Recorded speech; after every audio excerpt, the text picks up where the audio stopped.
अशा प्रकारचे एरियास त्यांनी आपल्या माध्यमातून प्रधानमंत्र्यांना आमच्यावर लावले. सर्व मजदुरा बांधवांना सांगू इच्छितो की आमच्या ज्या प्लॉटच्या रजिस्टर आहेत त्या 2002 मध्ये ऑलरेडी झालेल्या होत्या आणि तेव्हापासून आमचा ताबा त्याच्यावर होता.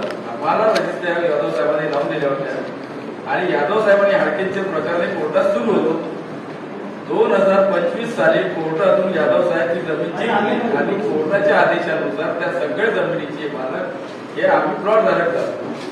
त्यानंतरही त्या लोकांनी कोर्टात प्रकार सुरू असताना संबंधित प्लॉटची रजिस्ट्री लावून घेतली आणि आमच्या प्लॉटवर बेकायदेशीरपणे कब्जा करायचे प्रयत्न ते सुरू होते आणि आम्ही आमच्या प्लॉटवर गेलो असता ते तिथे धडकलेत आणि आम्हाला म्हणू लागले की तुमच्या प्लॉटवर तुम्ही कशी आले. आम्ही सांगितलं की बाबा आमच्याकडे आमच्या रजिस्टर आहेत, आमचा ताबा आहे. तर तो बोला की आमच्याकडे पण रजिस्टर आहे, असं आहे तसं आहे किंवा जे काही आहे त्यांनी सांगितलं.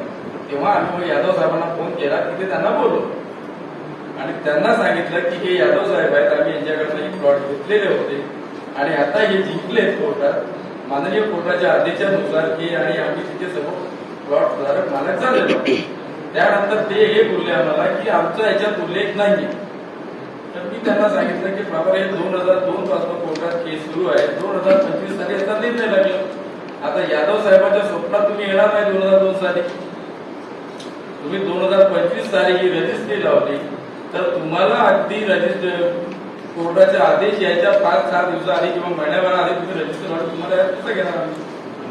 आणि तुमचा जर कोणी काय होतं तुम्ही हाडकेला बोलत, तुम्ही हाडकेला पैसे दिले, हाडके तुम्हाला रजिस्टर लावून दिली. तर हाडकेचं एक कर्तव्य होतं की आमचं कोर्टात प्रकरण सुरू आहे त्यानंतर तुम्ही हे घेता.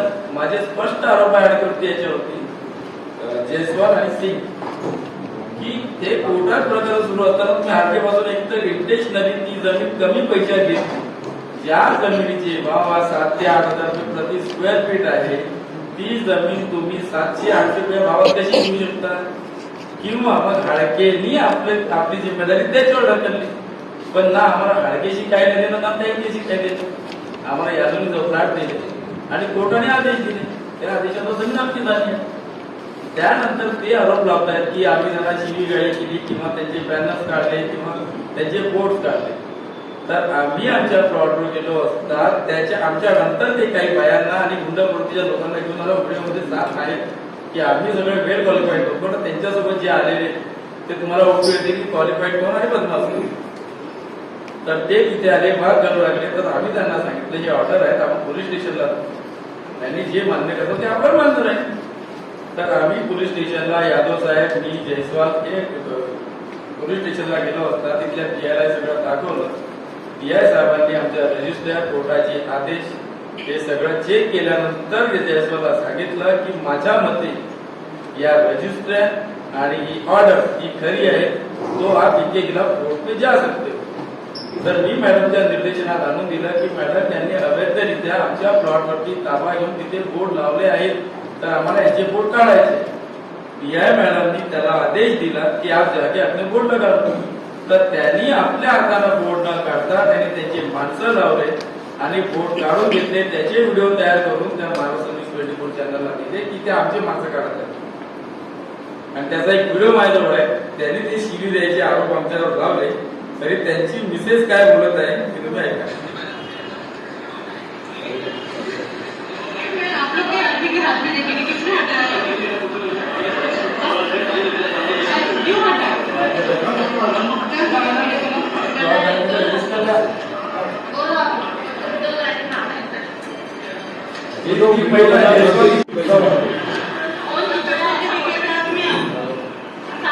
आणि लिटरली तुम्हाला विश्वास होणार नाही यांच्यासोबत आलेले जे 6 लोक होते ते 6च्या शुद्धीवर नव्हते. आम्हाला तिथे भात घालायचा नव्हता पण ते शुद्धीवर नसल्यामुळे त्यांच्यासोबत बाहेर असल्यामुळे आम्ही त्यांना काहीही नव्हतं. या मॅडमच्या आदेशानुसारच त्यांचे फोटो गेले. हे आमच्या 2002 पासूनच्या अगदी ओरिजिनल रजिस्टर आहे. कोर्टाची ऑर्डर ताईच ओरिजिनल रजिस्टर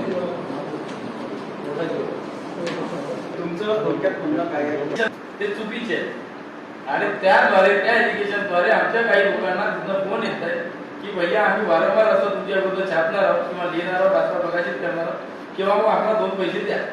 असं कोण म्हणत आहे? स्पष्टपणे आम्हाला पैशाची पार्टी झाली. कोणी म्हटलं?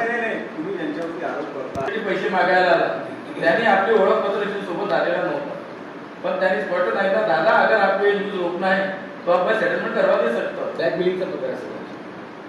मग तुम्ही इथे पत्रकार परिषद घेण्यापेक्षा या संदर्भामध्ये ते सीसीटीव्ही फुटेज आणि घेऊन पोलीस ठाण्यामध्ये तक्रार नोंदवलं हो, पाहिजे. आम्ही तक्रार नोंदवली आहे, पण ज्या प्रकारे त्यांनी प्रसार माध्यमातून आमच्या विरोधात केलाय, तर आम्ही हे विचारलं होतो की प्रसार माध्यमातून आपण आपला उत्तर द्यायचं. बघा, भूखंडाच्या संदर्भातला विषय या माध्यम प्रतिनिधीची चूक कशी झाली? डायरेक्ट त्यांनी अच्छा. आणि खंडणीची मागणी किती केली जो संबंधित व्यक्ती आला होता? जो संबंधित व्यक्ती आला त्यांनी आम्हाला हे बोललं की दादा अशा बातम्या वारंवार प्रकाशित होतील, त्यापैकी याच्याशी काही तुम्हाला असं संगमत करायची असेल तर मी ची भूमिका पार पाडतो. तू कोण होता? नाव वगैरे त्याचं? नाव नाही सांगितलं होतं, आपल्या कॅमेऱ्यामध्ये आहे.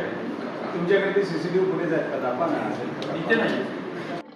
मध्ये त्यांनी रजिस्टर त्याला परत कोर्टात केस नाही, म्हणजे परत 20 वर्ष त्याच्यावर का लढायचं आम्ही?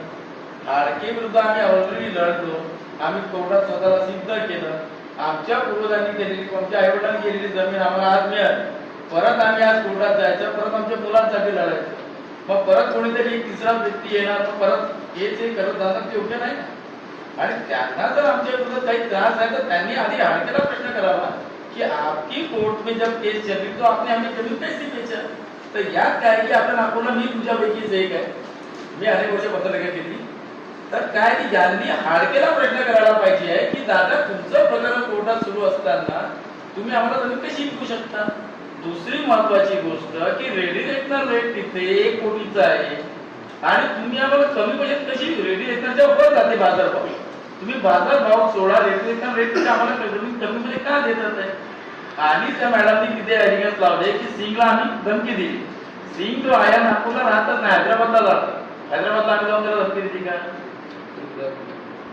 असे आबरू काढतो तो अप्रत्यक्षरित्या, त्याचं कुठेतरी आम्हाला उत्तर द्यावं लागेल ना. आता जो भूखंडावरती तुमचा ताबा हा जो सिंग आणि जयस्वाल आहे, हा जनरली हे दुसऱ्यांदा झाला की हा महिलांना घेऊन पुढे येतो. आता पोलीस कमिशनर नोंदवून आलेला किंवा त्याच्या जेसीबीला त्याच्याच माणसाने काय केलं तो आमच्यावर आरोप लावले, तर आम्ही ते कशी सिद्ध करायची?